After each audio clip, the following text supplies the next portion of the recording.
നമസ്കാരം. മലയാളി വാർത്തയിലേക്ക് സ്വാഗതം. 45 കൊല്ലത്തെ തുടർച്ചയായ CPM ഭരണം, അതിനുശേഷമാണ് തിരുവനന്തപുരം നഗരസഭയിൽ BJPക്ക് അധികാരം കിട്ടുന്നത്. കഴിഞ്ഞ 2 തെരഞ്ഞെടുപ്പുകളിലും BJP പ്രതിപക്ഷ സ്ഥാനത്തായിരുന്നു.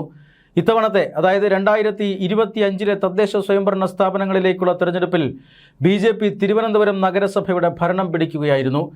51 അംഗങ്ങളുടെ പിന്തുണ വേണം BJPക്ക് ഭരണം ലഭിക്കാനായി. അതിന് 50 BJP അംഗങ്ങളാണ് ജയിച്ചു വന്നത്. ഒരു സ്വതന്ത്രൻ്റെ അടക്കം പിന്തുണയോടുകൂടിയാണ് BJP ഇപ്പോൾ തിരുവനന്തപുരം നഗരസഭ ഭരിക്കുന്നത്.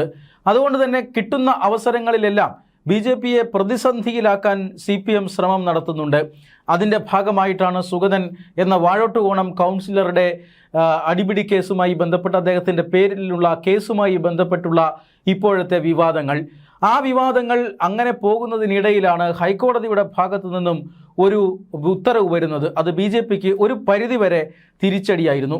പക്ഷേ അത്രത്തോളം തിരിച്ചടി എന്ന് പറയാൻ കഴിയില്ല. കാരണം CPM ശ്രമിച്ചത് ഈ 20ഓളം BJP കൗൺസിലർമാരെ അയോഗ്യരാക്കാനായിരുന്നു. മാത്രമല്ല, ആ കൗൺസിലർമാർ തിരഞ്ഞെടുത്ത മേയറെയും ഡെപ്യൂട്ടി മേയറെയും കൂടി, ആ തിരഞ്ഞെടുപ്പ് കൂടി അയോഗ്യത അസാധുവാക്കുക എന്നുള്ളതായിരുന്നു CPIMൻ്റെ ശ്രമം. പക്ഷേ ഹൈക്കോടതി അതിന് അനുവദിച്ചില്ല. ഹൈക്കോടതി ഈ സത്യപ്രതിജ്ഞ ചെയ്തത് ഹിന്ദു ദേവീദേവന്മാരുടെയും അതുപോലെ തന്നെ ശ്രീനാരായണ ഗുരുവിൻ്റെയും ഒക്കെ പേരിലാണ് എന്നുള്ളത് കൊണ്ട് തന്നെ അത് അനുവദിക്കാനും കഴിയില്ലെന്നും, അത് പക്ഷേ 4 ആഴ്ചയ്ക്ക് അകം ഒന്നുകൂടി സത്യപ്രതിജ്ഞ ചെയ്യണം എന്നുമാണ് ഹൈക്കോടതി നിർദ്ദേശിച്ചത്. അതുകൊണ്ട് തന്നെ നേരത്തെ ഈ 20 കൗൺസിലർമാർ നടത്തിയ സത്യപ്രതിജ്ഞ അത് അസാധുവാവുകയായിരുന്നു. ഇതിൽ ഭൂരിഭാഗവും BJPയുടെ കൗൺസിലർമാരായിരുന്നു. 4 ആഴ്ചയ്ക്കകം സത്യപ്രതിജ്ഞ ചെയ്താൽ മതി എന്നായിരുന്നു ഹൈക്കോടതി ഉത്തരവ്. പക്ഷേ ചടുലമായ നീക്കങ്ങളിലൂടെ കഴിഞ്ഞ ദിവസം, അതായത് ഹൈക്കോടതിയുടെ വിധി വന്ന് രാവിലെ വിധി വരുന്നു, വൈകുന്നേരം തന്നെ ഈ 20 കൗൺസിലർമാരും സത്യപ്രതിജ്ഞ ചെയ്ത് അധികാരമേൽക്കുന്നു. എന്തിനാണ് തിടുക്കത്തിൽ ഇത്തരത്തിൽ വീണ്ടും ഒരു സത്യപ്രതിജ്ഞ തിടുക്കത്തിൽ നടത്തിയത് എന്ന ചോദ്യത്തിന് മേയർ VV രാജേഷ് പറഞ്ഞത്, അത് കോടതി ഉത്തരവാണ്. ഹൈക്കോടതി ഒരു ഉത്തരവ് പറഞ്ഞാൽ എത്രയും വേഗം നടപ്പിലാക്കുക എന്നുള്ളതാണ്.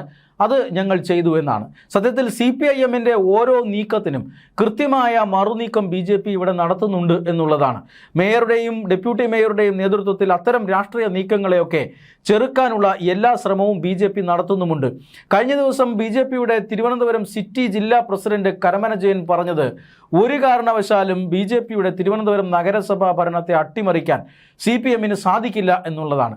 അതായത് മാസങ്ങൾ മാത്രമേ ആയിട്ടുള്ളൂ ഭരണത്തിൽ BJP വന്നിട്ട്, പക്ഷേ അതിനോടകം തന്നെ ഭരണം അട്ടിമറിക്കാനുള്ള ശ്രമങ്ങൾ BJP ആരംഭിച്ചിരിക്കുന്നുവെന്നും അതിൻ്റെ ഭാഗമായിട്ടാണ് ഈ വാഴോട്ടുകോണം കൗൺസിലർക്കെതിരായി തുടർച്ചയായി വരുന്ന കേസുകളെന്നും അദ്ദേഹത്തെ അറസ്റ്റ് ചെയ്ത രീതി, ഇതെല്ലാം ഒരു രാഷ്ട്രീയ പകപോക്കലാണെന്നും ഇതെല്ലാം BJP ഭരണത്തെ അട്ടിമറിക്കാൻ, നഗരസഭയിൽ BJP ഭരണത്തെ അട്ടിമറിക്കാൻ CPM നടത്തുന്ന ശ്രമങ്ങളാണ് എന്നുമൊക്കെയാണ് BJP പ്രതികരിക്കുന്നത്. അതുകൊണ്ട് തന്നെ കരമന ജയൻ പറയുന്നത്, എത്രമാത്രം രാഷ്ട്രീയ ഗൂഢാലോചന നടന്നാലും തിരുവനന്തപുരം നഗരസഭയിൽ BJPയുടെ ഭരണത്തെ അട്ടിമറിക്കാൻ കഴിയില്ല എന്നൊരു മുന്നറിയിപ്പ് കഴിഞ്ഞ ദിവസം സിറ്റി ജില്ലാ പ്രസിഡന്റ് CPMന് നൽകിയിരുന്നു. എന്നാൽ CPM വിടുന്ന ഭാവമില്ല. കാരണം ഈ സത്യപ്രതിജ്ഞയുമായി ബന്ധപ്പെട്ട് മറ്റൊരു പ്രശ്നം BJPയെ സംബന്ധിച്ചിടത്തോളം ഒളിഞ്ഞിരിപ്പുണ്ട്. അതായത് 20 കൗൺസിലർമാരുടെ സത്യപ്രതിജ്ഞ ഹൈക്കോടതി അസാധുവാക്കിയിരുന്നു. അതിലൊന്ന് സുഗതനാണ് എന്നുള്ളതാണ്. അതായത് സുഗതനെ ചൊല്ലി വീണ്ടും പാർട്ടിക്ക് പ്രശ്നങ്ങൾ ഉണ്ടാകുന്നു. 2025 ഈ സുഗതനെ മത്സര രംഗത്ത് ഇറക്കുമ്പോൾ തന്നെ അദ്ദേഹം കാപ്പ കേസ് പ്രതിയാണെന്നൊരു ആരോപണം ഉയർന്നിരുന്നു. സത്യത്തിൽ അന്ന് സുഗതൻ കാപ്പ കേസിൻ്റെ പ്രതിയായിരുന്നില്ല. സുഗതനെതിരെ കേസുകൾ ഉണ്ടായിരുന്നു. സുഗതനെതിരെ കാപ്പ ചുമത്താനുള്ള ശ്രമവും ഉണ്ടായിരുന്നു. എന്നാൽ കാപ്പ ചുമത്തിയില്ല. കളക്ടറുടെ നേതൃത്വത്തിലൊക്കെ നടക്കുന്ന കാപ്പ ചുമത്താനുള്ള നിയമ സംവിധാനം, അത് സുഗതൻ്റെ പേരിലുള്ള കേസുകൾ അത് ലഘുവായതാണ് എന്ന് കണ്ടുകൊണ്ട് സുഗതനെതിരെ അന്ന് കാപ്പ ചുമത്തിയില്ല. അതുകൊണ്ട് തന്നെ സുഗതൻ മത്സരിക്കുമ്പോൾ അദ്ദേഹം കാപ്പ കേസ് പ്രതിയല്ല. പക്ഷേ ഒരു പൊതുപ്രവർത്തകൻ എന്ന നിലയിൽ സുഗതനെതിരെ കേസുകൾ ഉണ്ടായിരുന്നു. അത് ജനങ്ങൾ, ആ പ്രചരണം, BJPയുടെ ആ ഒരു വിശദീകരണം ജനങ്ങൾ ഏറ്റെടുത്തു. സുഗതൻ വൻ ഭൂരിപക്ഷത്തോടുകൂടി ജയിച്ചു വന്നു. സുഗതൻ വൻ ഭൂരിപക്ഷത്തോടുകൂടി ജയിച്ചു വന്നത് BJPയുടെ ശക്തി കേന്ദ്രമായ ഒരു വാർഡിലല്ല, CPIMൻ്റെ ഏറ്റവും പ്രധാനപ്പെട്ട CPMൻ്റെ കോട്ട എന്നറിയപ്പെടുന്ന വാഴോട്ടുകോണം വാർഡിൽ നിന്നാണ് സുഗതൻ ജയിച്ചു വന്നത്. സുഗതൻ്റെ ജയം CPM-നെ തിരുവനന്തപുരത്തെ CPM-നെ വല്ലാതെ അസ്വസ്ഥരാക്കി എന്ന കാര്യത്തിൽ തർക്കമില്ല. അതുകൊണ്ട് തന്നെ അന്ന് മുതൽ സുഗതനെതിരെ പടനീക്കം ആരംഭിച്ചതാണ് CPM. മാത്രമല്ല, ഈ 51 അംഗങ്ങളുടെ മാത്രം പിന്തുണയുള്ള BJP-യെ സംബന്ധിച്ചിടത്തോളം, BJP ഭരണസമിതിയെ സംബന്ധിച്ചിടത്തോളം ആരെങ്കിലും ഒരു മെമ്പറെ അസാധുവാക്കാൻ കഴിഞ്ഞാൽ, അല്ലെങ്കിൽ ഒരു കൗൺസിലറെ പോലും അസാധുവാക്കാൻ കഴിഞ്ഞാൽ BJP അത് സമ്മർദ്ദത്തിലാക്കും. ഇത് മനസ്സിലാക്കിക്കൊണ്ടാണ് CPM രാഷ്ട്രീയ നീക്കങ്ങൾ തിരുവനന്തപുരം നഗരസഭയിൽ നടത്തുന്നത്. ഈ സാഹചര്യത്തിലാണ് 20 കൗൺസിലർമാരുടെ സത്യപ്രതിജ്ഞ അസാധുവാകുന്നത്. പക്ഷേ മേയർ VV രാജേഷിൻ്റെ നേതൃത്വത്തിൽ ചടുലമായ രാഷ്ട്രീയ നീക്കങ്ങളിലൂടെ മണിക്കൂറുകൾക്കകം തന്നെ 20 കൗൺസിലർമാരും നിയമം അനുശാസിക്കുന്ന രീതിയിൽ ഹൈക്കോടതി വിധിയിലുള്ള അതേ രീതിയിൽ സത്യപ്രതിജ്ഞ ചെയ്യുന്നു. ആ സത്യപ്രതിജ്ഞ ചെയ്തതോടെ പ്രതിസന്ധി തൽക്കാലത്തേക്ക് ഒഴിയുന്നു. പക്ഷേ അവിടെയും ഈ 20 കൗൺസിലർമാരിൽ ഒരാൾ സുഗതനാണ്. സുഗതൻ ഇപ്പോൾ ഈ കേസിൽ പ്രതിയായി വിയൂർ സെൻട്രൽ ജയിലിലാണ്, പ്രത്യേക സുരക്ഷാ ജയിലിലാണുള്ളത്. അതുകൊണ്ട് തന്നെ അദ്ദേഹത്തിന് സത്യപ്രതിജ്ഞ ചെയ്യാൻ ഇപ്പോൾ സാധിച്ചിട്ടുമില്ല. 4 ആഴ്ചത്തെ സമയമുണ്ട്. പക്ഷേ ഈ 4 ആഴ്ചയ്ക്കുള്ളിൽ സുഗതൻ ജയിൽ മോചിതനാകുമോ എന്നൊരു വിഷയം അവിടെ ഉയരുകയാണ്. മാത്രമല്ല, 3 കൗൺസിൽ മീറ്റിങ്ങിൽ പങ്കെടുത്തില്ല എങ്കിൽ തീർച്ചയായും ആ കൗൺസിലറുടെ തിരഞ്ഞെടുപ്പ് അസാധുവാകും, കൗൺസിലർ സ്ഥാനം തെറിക്കും. ഇവിടെ 2 കൗൺസിൽ മീറ്റിങ്ങുകളിൽ സുഗതൻ പങ്കെടുത്തിട്ടില്ല എന്നാണ് കോൺഗ്രസും CPM-ഉം ആരോപിക്കുന്നത്. പക്ഷേ രേഖകൾ ഉയർത്തിക്കാട്ടി BJP പറയുന്നത്, അതായത് മെയ്യിൽ നടന്ന കൗൺസിൽ മീറ്റിങ്ങിൽ മാത്രമാണ് സുഗതൻ പങ്കെടുക്കാതിരുന്നത്. ഏപ്രിൽ വരെയുള്ള കൗൺസിൽ മീറ്റിങ്ങിൽ സുഗതൻ കൃത്യമായി പങ്കെടുത്തിട്ടുണ്ട് എന്നാണ് BJP പറയുന്നത്. മേയറും അല്ലെങ്കിൽ ഭരണസമിതി അടക്കമുള്ളവർ പറയുന്നത് അങ്ങനെ തന്നെയാണ്. ഇനി 3-ാം വട്ടം കൗൺസിൽ മീറ്റിങ്ങിൽ, അതായത് ഇനി 2 കൗൺസിൽ മീറ്റിങ്ങുകൾ കൂടിയുണ്ട്. BJP പറയുന്നതനുസരിച്ച് 3-ാം വട്ടവും കൗൺസിൽ മീറ്റിങ്ങിൽ സുഗതന് പങ്കെടുക്കാൻ സാധിച്ചില്ല എങ്കിൽ പോലും അതിന് വ്യക്തമായ കാരണം പറഞ്ഞിട്ടുണ്ട് എങ്കിൽ തീർച്ചയായും മേയർക്ക് ഇതുമായി ബന്ധപ്പെട്ട് സുഗതനെ സംരക്ഷിക്കാൻ കഴിയും എന്നുള്ളൊരു സാഹചര്യം അവിടെയുണ്ട്.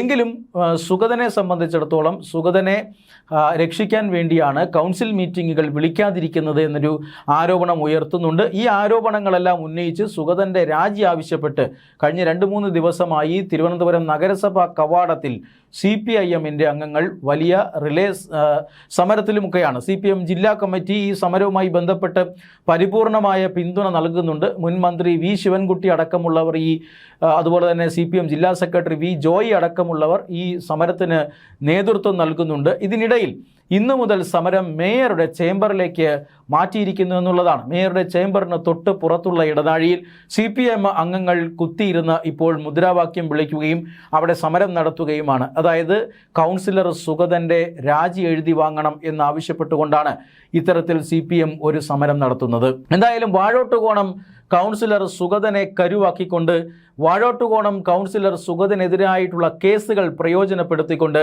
വമ്പൻ രാഷ്ട്രീയ നീക്കങ്ങൾക്ക് തന്നെയാണ് CPM തിരുവനന്തപുരം നഗരസഭയിൽ ശ്രമിക്കുന്നത് എന്ന് വ്യക്തമാണ്. പക്ഷേ CPM ഇക്കാര്യത്തിൽ ഞെട്ടിപ്പോവുകയാണ്. അവരുടെ നീക്കങ്ങളൊന്നും പഴയതുപോലെ ഏൽക്കുന്നില്ല. തിരുവനന്തപുരം നഗരസഭയിലെ കൗൺസിലർമാരും അതുപോലെ തന്നെ മേയറുമെല്ലാം അസാധ്യമായ മെയ്വഴക്കത്തോടുകൂടി, അസാധ്യമായ രാഷ്ട്രീയ ഇച്ഛാശക്തിയോടുകൂടി CPIM-ന്റെ രാഷ്ട്രീയ നീക്കങ്ങളെ ചെറുക്കുന്നു. സാധാരണഗതിയിൽ ചരിത്രത്തിലാദ്യമായിട്ടാണ് കേരളത്തിൽ ഒരു കോർപ്പറേഷൻ ഭരണം BJP പിടിക്കുന്നത്. BJPക്ക് ഭരണപരമായി വലിയ രീതിയിലുള്ള പ്രശ്നങ്ങളുണ്ട്, അതായത് പരിചയക്കുറവുണ്ട്. ഇതുവരെയും ഒരു കോർപ്പറേഷൻ പോലും BJP ഭരിച്ചിട്ടില്ല. ആ നിലയിലാണ് BJP തിരുവനന്തപുരം കോർപ്പറേഷൻ ഭരിക്കാൻ തുടങ്ങുന്നത്. അതുകൊണ്ട് തന്നെ BJPയുടെ പരിചയക്കുറവ്, ഭരണരംഗത്തെ പരിചയക്കുറവ് മുതലാക്കാം എന്ന് CPM കണക്ക് കൂട്ടിയിരുന്നു. പക്ഷേ അവിടെയാണ് CPIM-ന്റെ കണക്ക് കൂട്ടലുകൾ തെറ്റുന്നത്.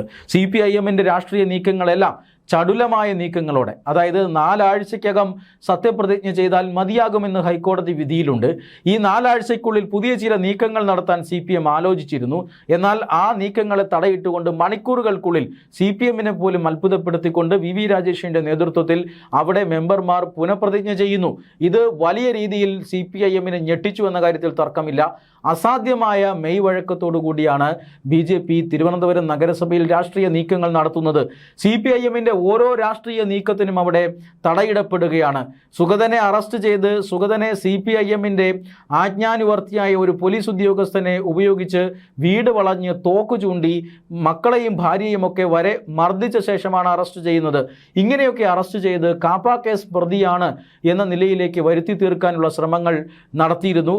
സുഗതനെതിരെ ഇന്ന് കാപ്പ കേസ് ചുമത്തിയിട്ടുമുണ്ട്. അതായത് സുഗതനെ കാപ്പാക്കോ കേസ് പോലീസ് ചുമത്തുന്നു. പിന്നീട് പ്രത്യേക സമിതി അത് സ്ഥിരീകരിക്കേണ്ടതുണ്ട്. അങ്ങനെ ഒരു സ്ഥിരീകരണം ഇന്ന് വന്നു കഴിഞ്ഞിരിക്കുന്നു. UDF ആണ് ആഭ്യന്തര വകുപ്പിനെ നിയന്ത്രിക്കുന്നത്. ഈ ഘട്ടത്തിൽ ഇപ്പോൾ സുഗതനെതിരെ കാപ്പ ചുമത്തുന്നതിനെതിരെ അല്ലെങ്കിൽ കാപ്പ ചുമത്താതിരുന്നാൽ തീർച്ചയായും അവിടെ ഒരു UDF BJP ബാന്ധവം ആരോപിക്കപ്പെട്ടേക്കാം.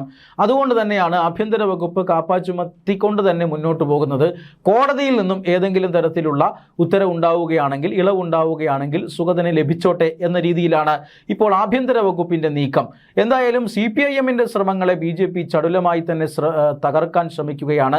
സുഗതന് ഇനിയും സത്യപ്രതിജ്ഞ ചെയ്യാനുണ്ട്, പുനഃപ്രതിജ്ഞ ചെയ്യാനുണ്ട് എന്നുള്ളത് BJPയെ സംബന്ധിച്ചിടത്തോളം ആശങ്ക നൽകുന്നതാണ്. അതുകൊണ്ട് തന്നെ ഈ കാപ്പ കേസ് ചുമത്തുന്ന സമിതിയെ ഇപ്പോൾ തിരുവനന്തപുരം കോർപ്പറേഷന്റെ ഭരണസമിതി സമീപിക്കാൻ തീരുമാനിച്ചിട്ടുണ്ട്.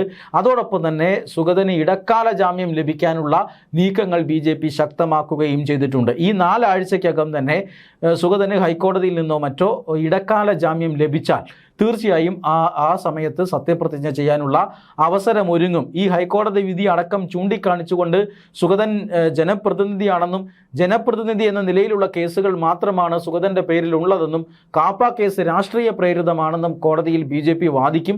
അതുകൊണ്ട് തന്നെ സത്യപ്രതിജ്ഞ അത് വളരെ പ്രധാനപ്പെട്ടതാണ്. ഹൈക്കോടതിയുടെ വിധിയുണ്ട്.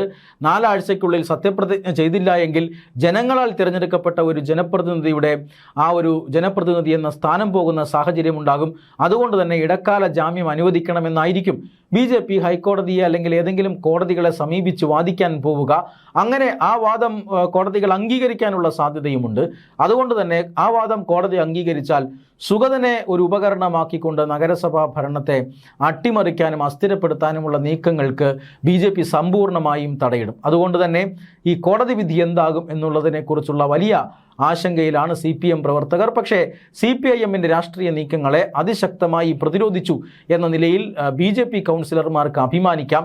ഇങ്ങനെ ഒരു പരിചയക്കുറവ് കാട്ടാതെ, ആദ്യമായിട്ടാണ് ഭരണത്തിലെത്തുന്നത് എങ്കിൽ പോലും ഒരു പരിചയക്കുറവ് ലെവലേശം കാട്ടാതെ കൗൺസിലർമാർ മുന്നോട്ട് പോകുന്നതിൻ്റെ കാരണം കഴിഞ്ഞ 2 തെരഞ്ഞെടുപ്പുകളിലും BJP പ്രധാന പ്രതിപക്ഷമായി പ്രവർത്തിച്ചു എന്നുള്ളതാണ്. BJP കൗൺസിലർമാരെല്ലാം തന്നെ അനുഭവ സമ്പത്തുള്ളവരാണ്. ഭൂരിഭാഗം പേരും 35 കൗൺസിലർമാർ 2015-ലും അതുപോലെ തന്നെ അതേ സംഖ്യ തന്നെ 2020-ലെയും തെരഞ്ഞെടുപ്പുകളിൽ ജയിച്ചു വന്നു. ആ കൗൺസിലർമാർക്ക് അസാമാന്യമായ അനുഭവ സമ്പത്തുണ്ട്. 10 വർഷം കോർപ്പറേഷൻ്റെ ഭരണം എങ്ങനെ പോയി എന്നുള്ളതിനെക്കുറിച്ച് കൃത്യമായ അനുഭവ സമ്പത്തുണ്ട്. ആ 10 വർഷവും ഭരണപക്ഷമായ CPIMനെ വെള്ളം കുടിപ്പിച്ച ടീമാണ് ഇപ്പോൾ ഭരണപക്ഷത്തുള്ളത്. അതുകൊണ്ട് തന്നെ CPMന്റെ കളികൾ നടക്കില്ല എന്ന് BJP ആവർത്തിച്ച് പറയുകയാണ്. മാത്രമല്ല ഏതുവിധേനയും BJPയെ സമ്മർദ്ദത്തിലാക്കാനുള്ള ശ്രമം BJP കൈവിടുന്നുമില്ല.